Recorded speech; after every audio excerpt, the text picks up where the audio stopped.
Au nom du Père, du Fils et du Saint-Esprit, un seul Dieu. Amen. Chers frères et sœurs, aujourd'hui c'est le 5e dimanche de Pâques et nous appelons ce dimanche le Christ, le chemin, la vérité et la vie.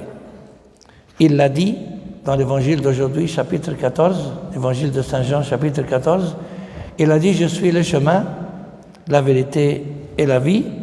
Et dans le livre des Proverbes, chapitre 14, verset 12, et chapitre 16, verset 25, il est écrit « Telle voie, V-O-I-E, telle voie paraît droite à un homme, mais son issue, c'est la voie de la mort. » Je répète, « Telle voie paraît droite à un homme, mais son issue, c'est la voie de la mort. » Il y a des gens qui prétendent et disent « Je connais mon chemin, je connais ma voie. » Mais en fait, malheureusement, cher frère, tu ne connais rien, parce que la vraie voie, le vrai chemin, c'est le Christ. Donc, en quelques minutes, on va parler du Christ qu'il a dit « Je suis le chemin, la vérité et la vie. » Je suis le chemin qui mène à Dieu le Père. Alors, tous ceux qui ont des problèmes dans notre monde éphémère, c'est parce qu'ils ne connaissent pas le Christ, ils ne connaissent pas le vrai chemin qui mène à Dieu le Père. Il a dit aussi, je suis le chemin qui mène à la vie éternelle. Et quand il a dit que je suis le chemin qui mène au Père, il a dit, celui qui m'a vu, a vu le Père, dans l'évangile de Saint Jean, chapitre 14. Et il a dit aussi, je suis la porte. Comment ça se fait que le Christ, il est le chemin et la porte en même temps? En fait, tout simplement parce qu'il est unique dans ses qualités. Non seulement il est le chemin et la porte, mais il est aussi l'agneau de Dieu et en même temps, il est le lion de la tribu de Juda. Comment peut-on être un lion et un agneau en même temps? Non seulement ça, il est aussi l'archiprêtre et il est en même temps le sacrifice immolé pour le salut du monde. Comment être un archiprêtre et un sacrifice? Comment être un agneau et un lion? Comment être le chemin et la porte? Mais c'est ce qu'il a dit dans l'évangile de Saint Jean chapitre 10. Il a dit « Je suis la porte. Si quelqu'un entre par moi, il sera sauvé.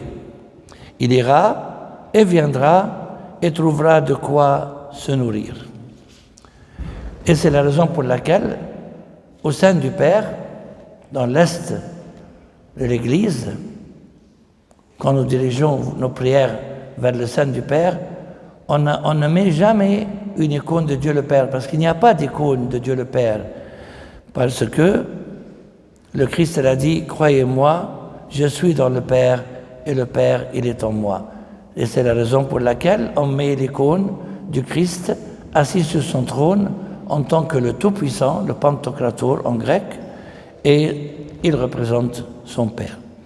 Quant au deuxième point, le Christ il a dit « Je suis la vérité ». Dans l'évangile de Saint Jean, chapitre 8, le Christ il a dit « Si vous demeurez dans ma parole, vous êtes vraiment mes disciples.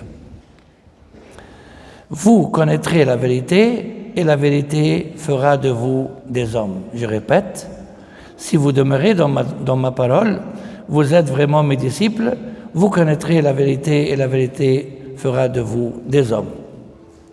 Donc, il est la vérité. Et la vérité, comme vous le savez tous et toutes, est contre le mensonge. Le diable, le Christ, en parlant de lui, il a dit, il est menteur et père de tout mensonge. Et sachez bien que si Dieu, le Christ, il est la vérité, donc le diable, il est le menteur et père de tout mensonge, et comme vous le savez tous, la vérité est contre le mensonge. N'oubliez pas ce verset-là, que le Christ a dit, il se trouve dans l'évangile de Saint Jean, chapitre 8, verset 44, en parlant du diable, il a dit, il est menteur et père de tout mensonge.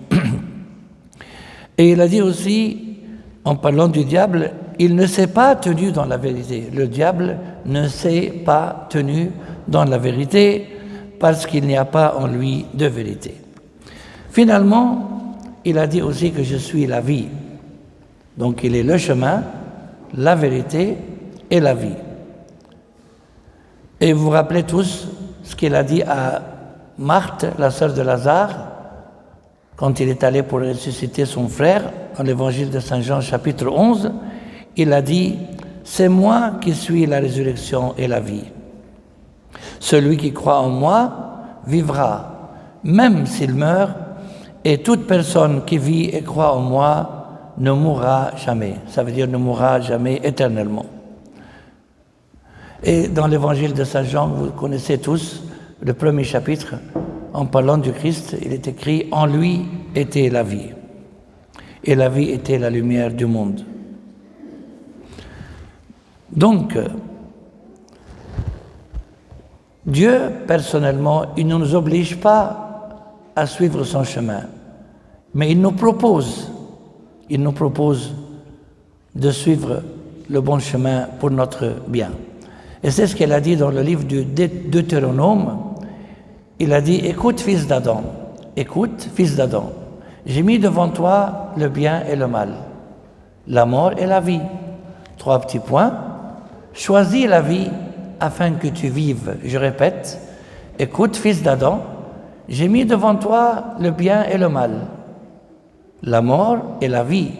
Choisis la vie. » Ça veut dire « Je te conseille de choisir la vie afin que tu vives. » Mais Dieu ne nous oblige jamais à le suivre, et c'est la raison pour laquelle il a mis toujours le choix dans nos mains. Donc, le Christ, il est la vie. Saint Paul, dans son épître aux Philippiens, il a dit « Car pour moi, vivre, c'est Christ, et mourir m'est un gain. » Je répète, Saint Paul, il a dit « Car pour moi, vivre, c'est Christ, et mourir m'est un gain. » Et si vous vous rappelez, le jeudi saint le soir, dans le jardin de Gethsémani, qu'est-ce que le Christ, il a dit en adressant la parole à son Père céleste?